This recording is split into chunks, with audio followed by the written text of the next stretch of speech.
Hello friends, ഇന്നത്തെ എപ്പിസോഡിൽ ശ്യാമ തനിക്ക് പരിചയമുള്ള വക്കീൽ റാമിനെ വിളിക്കണം. റാം സാറ് ഉണ്ടോ എന്ന് ചോദിച്ചതും സാറ് ഇവിടെയില്ല, ഒരു മീറ്റിംഗിലാണ്, എന്തെങ്കിലും പറയണോ, അത്യാവശ്യം എന്തെങ്കിലും ഉണ്ടെങ്കിൽ ഞാൻ പറയാം എന്ന് പറഞ്ഞ് അദ്ദേഹത്തിന്റെ അസിസ്റ്റന്റിനോട് ശ്യാമ കാര്യങ്ങൾ അവതരിപ്പിച്ചു. വരുണിനെ എത്രയും വേഗം പുറത്തിറക്കണമെന്ന് അദ്ദേഹത്തോട് പറയുകയും ചെയ്തു. അത് കേട്ടതും അദ്ദേഹം പറഞ്ഞു, ഇക്കാര്യം ഞാൻ പറഞ്ഞോളാം സാറിനോട്, സാറ് തന്നെ നേരിട്ട് പോയി അതിനു വേണ്ട കാര്യങ്ങളൊക്കെ ചെയ്തോളും, അത് കഴിഞ്ഞ് ഞാൻ മേഡത്തെ വിളിച്ച് വിവരങ്ങൾ അറിയിച്ചോളാം എന്ന് പറഞ്ഞതും ശ്യാമ ശരിയെന്ന് പറഞ്ഞ് ഫോൺ വയ്ക്കുന്നു. അതിനുശേഷം അശ്വതിയോട് ശ്യാമ കാര്യങ്ങളൊക്കെ അറിയിച്ചു. അവിടെ സാറ് ഒരു ഇമ്പോർട്ടന്റ് മീറ്റിംഗിലാണെന്നും അതിനുശേഷം സാറ് തന്നെ പോയി നേരിട്ട് കാര്യങ്ങൾ റെഡിയാക്കിക്കൊള്ളുമെന്നാണ് പറഞ്ഞിരിക്കുന്നതെന്ന് അറിയിച്ചു. അപ്പോഴേക്കും ശ്യാമയോട് അശ്വതി പറഞ്ഞു, അല്ല, ഞാനൊരു കാര്യം ചോദിച്ചാ ശ്യാമയ്ക്ക് വിരോധമൊന്നും തോന്നരുത് എന്നറിയിച്ചു.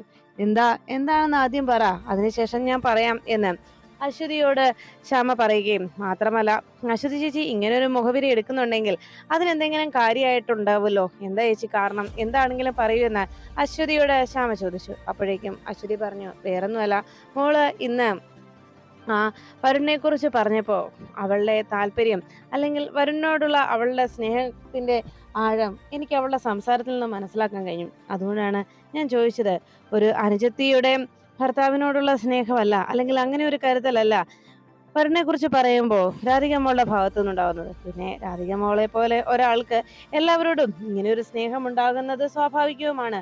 മോളുടെ കാഴ്ചപ്പാടിൽ മോള് എല്ലാവർക്കും വേണ്ടി പ്രാർത്ഥിക്കുന്ന ഒരു കുട്ടി ആയതുകൊണ്ട് മോളെ ഒരു കാരണവശാലും നമുക്ക് സംശയിക്കാനോ കുറ്റപ്പെടുത്താനോ കഴിയില്ല. ഇനി നമ്മളുടെ മനസ്സിൽ ഇങ്ങനെ ഒരു സംശയം തോന്നിയത് കൊണ്ട് അത് മോളോട് തന്നെ നേരിട്ട് സംസാരിക്കുന്നതായിരിക്കും നല്ലത് എന്ന് അശ്വതി അറിയിച്ചു.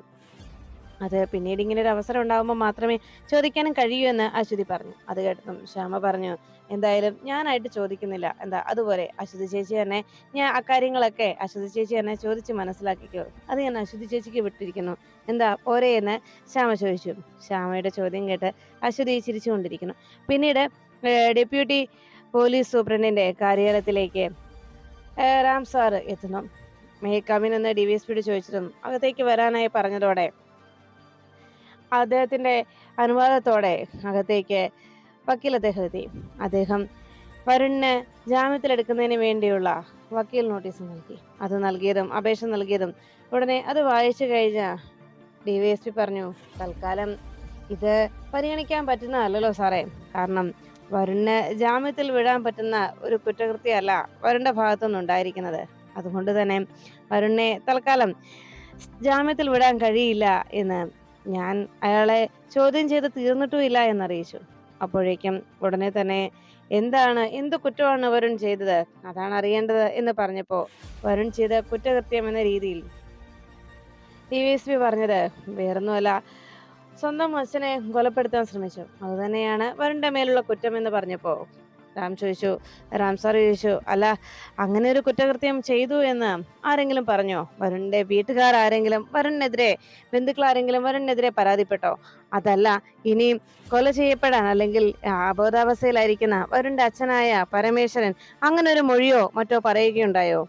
എന്താണ് താങ്കൾ അങ്ങനെ പറയാനുള്ള കാരണം? എന്ത് തെളിവാണ് വരുണിന് എതിരായി നിങ്ങൾക്ക് അങ്ങനെ ഒരു അക്കുറ്റം ആരോപിക്കാനായി കിട്ടിയതെന്ന് ചോദിച്ചപ്പോ ഉടനെ DVSP പറഞ്ഞു, അത് പിന്നെ ഞാൻ ആ തെളിവ് കണ്ടെത്താനുള്ള ശ്രമത്തിലാണ്, ചോദ്യം ചെയ്യലിന് ശേഷം മാത്രമല്ലേ തെളിവുകൾ കണ്ടെത്താൻ കഴിയൂ എന്ന് പറഞ്ഞപ്പോ വക്കീൽ പറഞ്ഞു, അതെ, നിങ്ങളുടെ പോലീസ് മുറിയിൽ ചിലപ്പോൾ ചെയ്യാത്ത കുറ്റവും മറ്റുള്ളവരുടെ മേൽ ആരോപിച്ചുകൊണ്ട് അവരെ കുറ്റകൃത്യം ചെയ്തു എന്ന് അവരെ പറഞ്ഞ് അവരുടെ മേൽ ആ കുറ്റം ആരോപിക്കുന്നതിന് വേണ്ടിയുള്ള ശ്രമം നിങ്ങൾ നടത്താറുണ്ട്. അങ്ങനെയാണല്ലോ നിങ്ങൾ പോലീസുകാരുടെ ഇതുവരെയുള്ള നടപടികളും ഇതുവരെയുള്ള നിങ്ങളുടെ പ്രവൃത്തിയും. അതുകൊണ്ട് തന്നെ നിങ്ങൾ പോലീസുകാരുടെ കയ്യിലേക്ക് ഒരാളെ കിട്ടിക്കഴിഞ്ഞാൽ അവരെ കൊണ്ട് അവർ ചെയ്യാത്ത കുറ്റകൃത്യങ്ങൾ പോലും അവരെ കൊണ്ട് സമ്മതിപ്പിക്കലാണല്ലോ നിങ്ങളുടെ ജോലി. അതാണ് ഞാൻ ചോദിച്ചത്. ഇനി വരുണിനെതിരെ ഒരു തെളിവ് കണ്ടെത്താൻ നിങ്ങൾക്ക് കഴിയുമെങ്കിൽ ഞാൻ വരുണിനെതിരെയുള്ള ജാമ്യം ആവശ്യപ്പെടുന്നില്ല എന്ന് ചോദിച്ചപ്പോ ഉടനെ സൂപ്രണ്ട് പറഞ്ഞു, ഇല്ല തൽക്കാലം ഡിവൈഎസ്പി പറഞ്ഞു തൽക്കാലം പറ്റത്തില്ല. എന്തായാലും അങ്ങനെ വരുണിനെ വെറുതെ വിടാൻ കഴിയില്ല. തൽക്കാലം ഈ സ്റ്റേഷൻ ജാമ്യത്തിൽ വരുണിനെ വിടാൻ കഴിയില്ല എന്ന് പറഞ്ഞപ്പോ റാം സാർ പറഞ്ഞു, എനിക്കറിയാം അങ്ങനെ ഒരു തീരുമാനമേ സാറിന്റെ ഭാഗത്തുനിന്ന് ഉണ്ടാവുമെന്ന് മനസ്സിലാക്കിയത് കൊണ്ട് തന്നെയാണ് ഞാൻ കോർട്ടിൽ നിന്ന് ഓർഡർ വാങ്ങിച്ചുകൊണ്ട് വന്നത്. ദാ ഇത് കോർട്ട് ഓർഡറാണ്, ഇത് വായിച്ചു നോക്കിയിട്ട് പറയണം സാർ എന്ന് പറഞ്ഞ് കോർട്ട് ഓർഡർ ഉടനെ പോലീസിനെ ഏൽപ്പിച്ചു. ഉടനെ അദ്ദേഹം അത് വായിച്ചു നോക്കിയതിന് ശേഷം പറഞ്ഞു, ഓ അപ്പോൾ എല്ലാ മുൻകരുതലുകളും എടുത്തിട്ടാ വന്നിരിക്കുന്നതല്ലേ?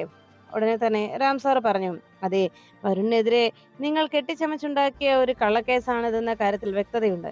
അതുകൊണ്ട് തന്നെ വരുൺ കുറ്റകൃത്യം ചെയ്തു എന്ന് നിങ്ങൾക്ക് തെളിയിക്കാൻ കഴിഞ്ഞാൽ, അല്ലെങ്കിൽ നിങ്ങൾക്ക് അങ്ങനെ ഒരു എന്തെങ്കിലും ഒരു തെളിവ് ഇവിടെ എന്റെ മുന്നിൽ ഹാജരാക്കാൻ കഴിഞ്ഞാൽ, എന്തെങ്കിലും ഒരു തെളിവ് നിങ്ങൾക്ക് എന്നെ ബോധ്യപ്പെടുത്താൻ സാധിച്ചാൽ, ഞാൻ ഈ ജാമ്യം വേണ്ട എന്ന് പറഞ്ഞ് ഞാൻ ഇവിടെ നിന്ന് ഇറങ്ങും എന്ന് പറഞ്ഞു.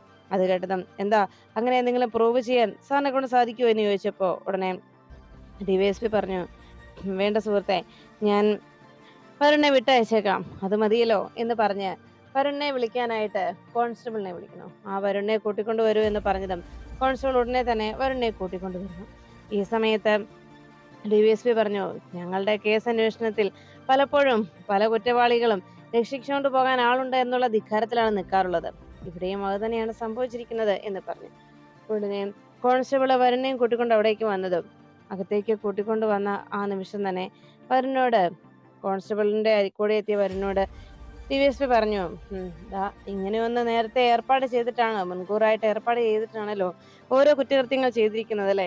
അപ്പൊ പിന്നെ രക്ഷപ്പെട്ടു പോകാൻ വേറെ ബുദ്ധിമുട്ടൊന്നും ഇല്ലല്ലോ അല്ലേ? എന്ന് പറഞ്ഞ് ചിരിച്ചുകൊണ്ട് വരുണ് നേരെ ഡിവൈഎസ്പി പറഞ്ഞു, ശരി ശരി, തൽക്കാലം പൊക്കോ വരുൺ, നീ തൽക്കാലം രക്ഷപ്പെട്ടിട്ടേ ഉള്ളൂ. പക്ഷേ എന്റെ കൈകൾ നിന്റെ പിന്നാലെ തന്നെ ഉണ്ടാവും. ഞാൻ തീർച്ചയായിട്ടും നിന്നെ പിടികൂടുക തന്നെ ചെയ്യും. നീ എന്തൊക്കെ ശ്രമങ്ങൾ നടത്തിയാലും നീ ചെയ്ത കുറ്റത്തിനുള്ള ശിക്ഷ ഞാൻ നിന്റെ മുന്നിൽ എത്തിക്കുക തന്നെ ചെയ്യും. നീ അവസാനം എന്റെ പിടിയിലകപ്പെടും. തൽക്കാലം നീ രക്ഷപ്പെട്ടോ എന്ന് പറഞ്ഞതും ഉടനെ വക്കീല് വരുണിനെ വിളിച്ചോണ്ട് വാ വരുൺ എന്ന് പറഞ്ഞ് വിളിച്ചുകൊണ്ട് പോകുന്നു. വരുൺ അവിടെ നിന്ന് വക്കീലിനോടൊപ്പം പുറത്തേക്ക് പോകുമ്പോൾ തന്റെ നീക്കങ്ങളൊക്കെ പാളിപ്പോയതിന്റെ നിരാശയിലായി ഡിവൈഎസ്പി. പുറത്തേക്ക് ഇറങ്ങിയ ഉടനെ തന്നെ വരുൺ വക്കീലിനരികിലേക്ക് എത്തിയിട്ട് ചോദിച്ചു, സാർ, സാറിനെ ആരാ ഇങ്ങോട്ട് പറഞ്ഞയച്ചത്? എന്റെ വീട്ടുകാരെങ്കിലും ആണോ എന്ന് ചോദിച്ചതും രാം പറഞ്ഞു, അല്ല, തൽക്കാലം നിങ്ങൾ അതിനെക്കുറിച്ച് കൂടുതൽ അറിയണ്ട. നിങ്ങളുടെ വീട്ടുകാരല്ല എന്നെ ഇതിനെ ചുമതലപ്പെടുത്തിയത്.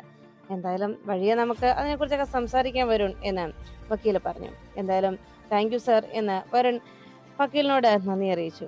ഉടനെ തന്നെ കോൺസ്റ്റബിൾ അവിടെ നിന്നതും വക്കീല് പറഞ്ഞു, ചില ഫോർമാലിറ്റീസുകൾ കൂടി ഇവിടെ തീർക്കാനുണ്ട്, അവിടെ പോയി തീർത്തിട്ട് വാ എന്ന് പറഞ്ഞതോടെ വരുൺ ശരിയെന്ന് പറഞ്ഞ് കോൺസ്റ്റബിളിന്റെ കൂടെ പോകുന്നു.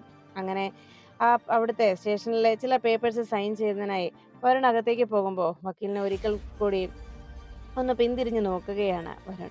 അപ്പോഴേക്കും വക്കീലിനെ നോക്കിയ വക്കീലും വരുണും പരസ്പരം സന്തോഷത്തോടെ ഒന്ന് പുഞ്ചിരിച്ചിട്ട് അവിടുന്ന് പോകുന്നു.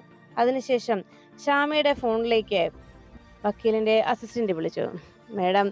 മേഡം പറഞ്ഞ കാര്യം ഞാൻ സാറിനോട് പറഞ്ഞതെന്നോ? സാർ ഉടൻ തന്നെ സ്റ്റേഷനിലേക്ക് പോവുകയും വരുണിനെ ജാമ്യത്തിൽ ഇറക്കുകയും ചെയ്തു. ഇനി മേഡം പറഞ്ഞതുപോലെ തന്നെ വക്കീലിനോട് ഇനി വരുണിന്റെ ബന്ധുക്കൾ ആരെങ്കിലും ആണോ ഇങ്ങനെ ഒരു കേസ് അന്വേഷിക്കാൻ, അല്ലെങ്കിൽ ഇങ്ങനെ ഒരു കേസ് ഏറ്റെടുക്കാനായിട്ട് സാറിനോട് ആവശ്യപ്പെട്ടതെന്ന് ചോദിച്ചു. തൽക്കാലം മേഡം പറഞ്ഞിട്ടാണെന്നുള്ള കാര്യം വെളിപ്പെടുത്തിയിട്ടില്ല എന്ന് പറഞ്ഞു. അത് കേട്ടതും ശ്യാമ പറഞ്ഞു, ശരി, താങ്ക് യു, ഞാൻ സാറിനെ പിന്നീട് വിളിച്ചോളാം കേട്ടോ എന്ന് പറഞ്ഞതും ശരി ആയിക്കോട്ടെ എന്ന് പറഞ്ഞ് ഫോൺ വയ്ക്കുന്നു. അതിനുശേഷം ശ്യാമ ഈ സന്തോഷ വാർത്ത അശ്വതിയോട് അറിയിച്ചു. അശ്വതി ചേച്ചി, എന്തായാലും ചേച്ചി എന്ന് രാധിക മോളെ ഒന്ന് വിളിക്കുക എന്ന് പറഞ്ഞു. വേഗം തന്നെ അശ്വതി രാധികയെ വിളിക്കാനായിപ്പോയി. ശ്യാമ അപ്പോഴേക്കും രാധികയ്ക്ക് വേണ്ടി താൻ ചെയ്തു കൊടുത്ത പ്രവൃത്തിയും പിന്നെ രാധിക ഇതറിഞ്ഞാൽ ഉണ്ടാകാൻ പോകുന്ന രാധികയുടെ പ്രതികരണവും, രാധിക എന്തുകൊണ്ടാണ് വരുണിനോട് ഇത്ര താല്പര്യം കാണിക്കുന്നത്, അങ്ങനെയുള്ള ചോദ്യങ്ങളൊക്കെ ആ നിമിഷം ശ്യാമയുടെ മനസ്സിലേക്ക് എത്തി. ഈ സമയത്ത് മേഡം എന്ന് വിളിച്ചുകൊണ്ട് അകത്തേക്ക് രാധിക കയറി വന്നതും പെട്ടെന്ന് തന്റെ പർദ്ദ ഇട്ടുകൊണ്ട് ശ്യാമ രാധികയുടെ മുന്നിലേക്ക് വന്നു നിന്നു. ആകെ വിഷമിച്ച രാധിക നിൽക്കുന്നത് കണ്ട് വീണ്ടും ശ്യാമ ചോദിച്ചു, എന്താ ചേച്ചി, മോളാകെ വിഷമത്തിലായിരുന്നോ, ക്ലാസ്സിലായിരുന്നോ എന്ന് ചോദിച്ചപ്പോഴേക്കും അശ്വതി പറഞ്ഞു, ക്ലാസ്സിലാണെന്നല്ലേ ഉള്ളൂ, മനസ്സാകെ അസ്വസ്ഥമായിട്ടിരിക്കുകയല്ലേ, ക്ലാസ് ഒന്നും ഉണ്ടായിരുന്നില്ല എന്ന് പറഞ്ഞപ്പോ സങ്കടത്തോടെ രാധിക നിൽക്കുന്നത് കണ്ട് ശ്യാമ പറഞ്ഞു, എന്നാ ഇനി ആ സങ്കടം വേണ്ട കേട്ടോ, വരുണിനെ സ്റ്റേഷനിൽ നിന്ന് പുറത്തിറക്കി. വരുണിന് ഇപ്പൊ കുഴപ്പമൊന്നുമില്ല. വരുൺ സ്റ്റേഷനിൽ നിന്ന് പുറത്തിറങ്ങി എന്ന് പറഞ്ഞപ്പോ അത് കേട്ടതും ശ്യാമയുടെ വാക്കുകൾ കേട്ട് സത്യമാണോ എന്ന് അതിശയത്തോടെ രാധിക ചോദിച്ചു. അതെ, ഇപ്പോ വക്കീല് വിളിച്ച് പറഞ്ഞതേ ഉള്ളൂ എന്ന് ശ്യാമ പറഞ്ഞതും താങ്ക് യു മാം എന്ന് പറഞ്ഞ് രാധിക വളരെ സന്തോഷത്തോടെ ശ്യാമയെ ചെന്ന് കെട്ടിപ്പിടിക്കുന്നു. ശ്യാമ ആകെ അതിശയത്തോടെ അശ്വതിയെ നോക്കി.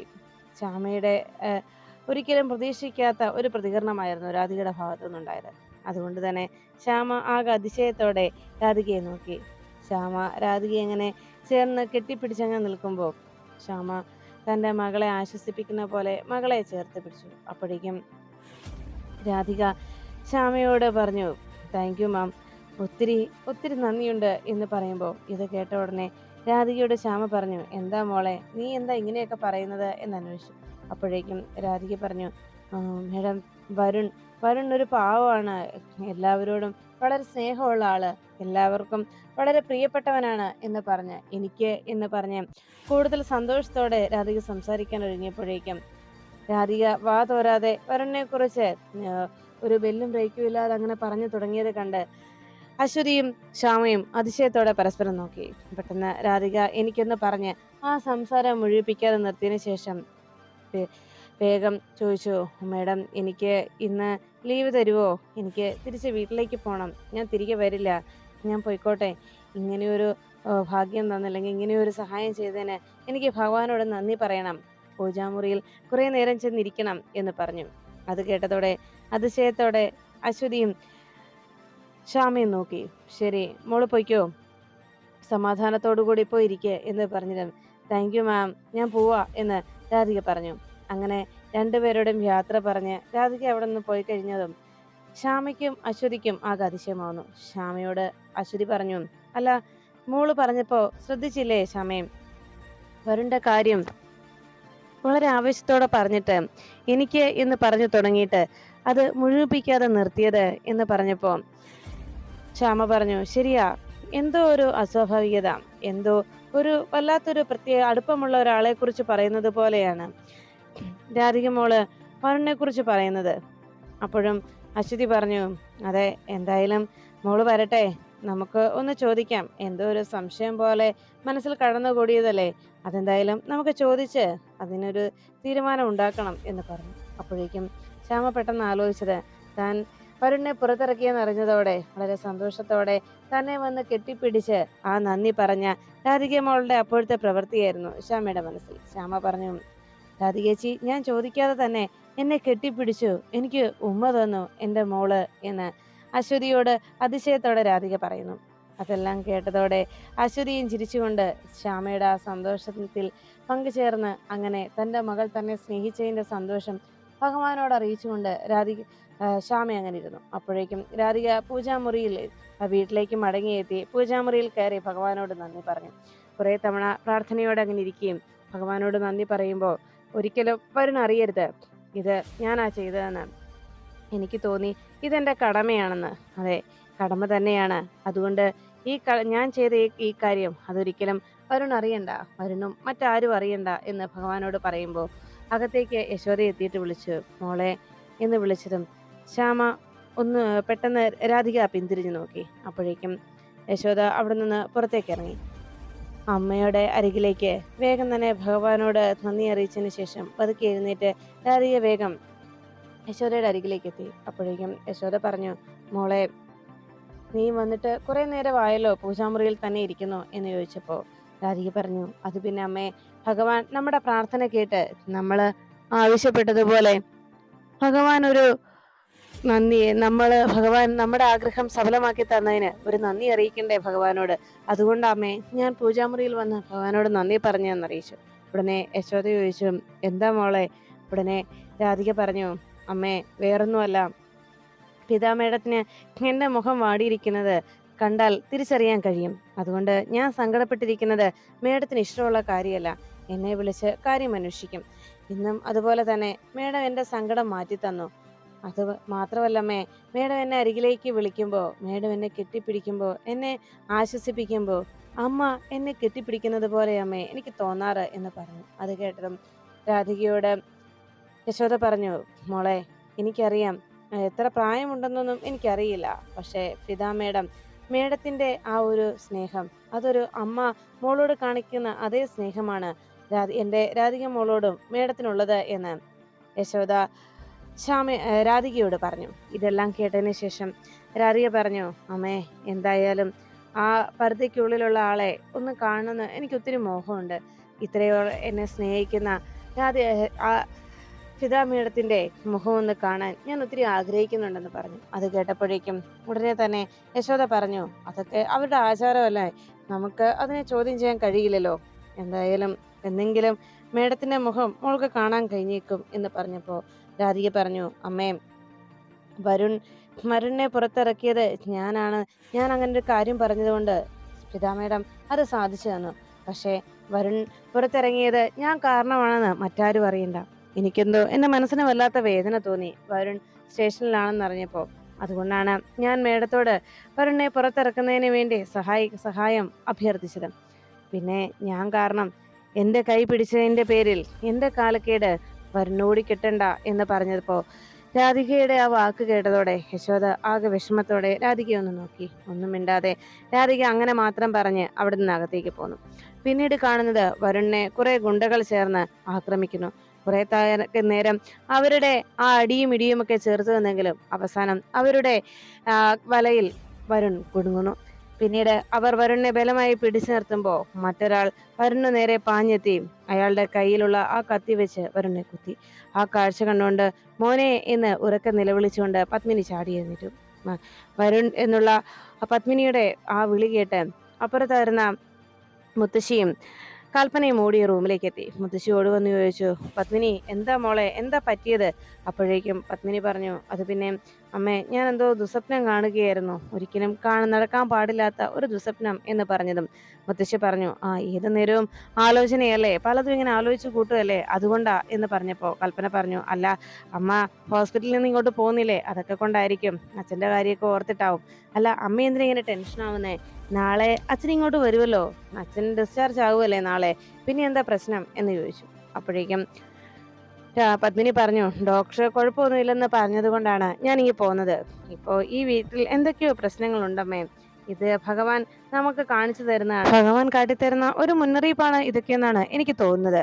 എന്തായാലും നമ്മുടെ കുടുംബത്തിന് എന്തോ വലിയ ദോഷങ്ങളുണ്ടമ്മേ, അതാണ് ഇങ്ങനെയൊക്കെ വരുന്നതെന്ന് പത്മിനി സങ്കടത്തോടെ പറഞ്ഞു. അത് കേട്ടതും ജയഭാരതി മുത്തശ്ശി പറഞ്ഞു, ശരിയാ, നീ പറഞ്ഞ ശരി തന്നെയാ മോളെ. എത്രയോ നാളായി നമ്മുടെ കുടുംബ ജ്യോത്സ്യനെ ഒന്ന് വിളിക്കുകയും എന്തെങ്കിലും പരിഹാര കർമ്മങ്ങളോ പൂജകളോ ഒക്കെ നടത്തുകയും ചെയ്യാതിരുന്നിട്ട് നാളെ തന്നെ എന്തായാലും കുടുംബ ജ്യോത്സ്യനോട് വരാൻ പറയും, അതാ നല്ലത് എന്ന് പറഞ്ഞപ്പോ അത് കേട്ടുനിന്ന കൽപ്പന പറഞ്ഞു, ഇനി അത് മതി. എന്തായാലും അങ്ങേർക്ക് എന്തെങ്കിലുമൊക്കെ പണം തടയുന്ന വഴിയാണല്ലോ ഇത്.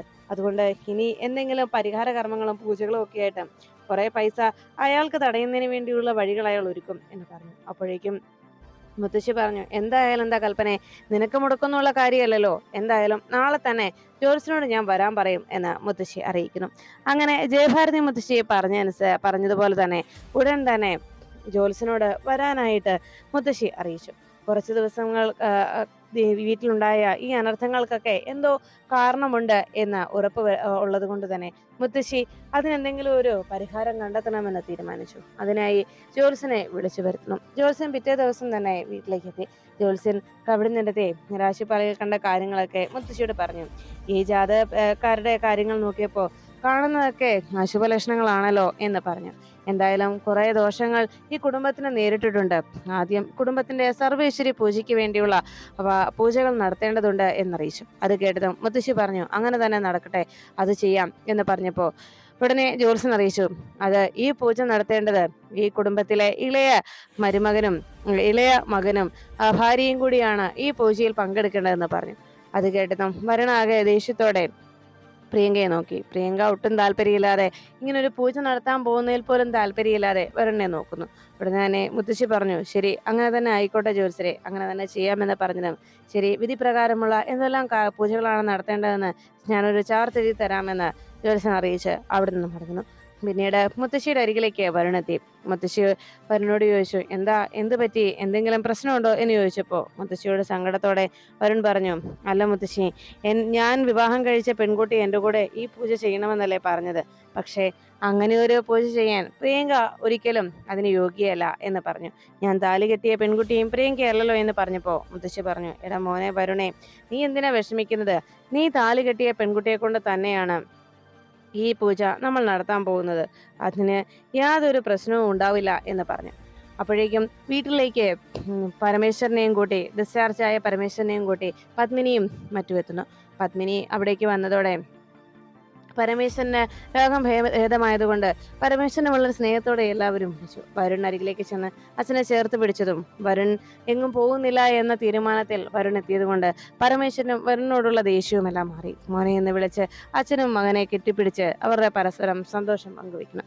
അതിനുശേഷം പരമേശ്വരൻ വരുണിന്റെ വരുൺ അവിടെ വീട്ടിൽ തന്നെ വീണ്ടും തുടരാൻ തീരുമാനിച്ചു എന്നുള്ള കാര്യം അറിഞ്ഞതോടെ പരമേശ്വരൻ വളരെ സന്തോഷമാണ്. റൂമിലേക്ക് വന്ന് പരമേശ്വരനോടെ കിടക്കുന്ന നേരത്ത് ജയഭാരതി മുത്തശ്ശിയും പത്മിനിയും അവിടെ പരമേശ്വരൻ അരികിലേക്ക് എത്തി. പരമേശ്വരൻ അസ്വസ്ഥതകളെ കുറിച്ചൊക്കെ പത്മിനി സംസാരിച്ചുകൊണ്ടിരിക്കുമ്പോൾ മുത്തശ്ശി അവിടേക്ക് വന്നു. പരമേശ്വര, നിന്നെ ആരാണ് അപായപ്പെടുത്താൻ ശ്രമിച്ചതെന്ന് നിനക്ക് എന്തെങ്കിലും ഓർമ്മയുണ്ടോ എന്ന് ചോദിച്ചപ്പോ, ഇല്ല, ഒന്നും എനിക്കറിയില്ല, ഞാനൊന്നും ഓർക്കുന്നില്ല, ആരാണെന്നൊന്നും എനിക്കറിയില്ലമ്മേ, ആളെ ഒന്നും ഞാൻ കണ്ടില്ല എന്ന് പരമേശ്വരൻ അമ്മയോട് മറുപടി പറയുന്നു. എല്ലാം കേട്ടതിന് ശേഷം മുത്തശ്ശി പറഞ്ഞു, എന്തായാലും നമ്മുടെ കുടുംബത്ത് ചില അനർത്ഥങ്ങളുണ്ടായി. അതിന് എന്താ കാരണമെന്ന് ഞാൻ ജ്യോത്സ്യരോട് ചോദിച്ചു. അതിന് ചില പരിഹാര കർമ്മങ്ങളും ചില പൂജകളും ഒക്കെ നടത്താൻ പറഞ്ഞിട്ടുണ്ട്. ഉടനെ നാളെ തന്നെ നമ്മുടെ വീട്ടില് സർവേശ്വര പൂജ നടത്താമെന്നാണ് തീരുമാനിച്ചിരിക്കുന്നത്.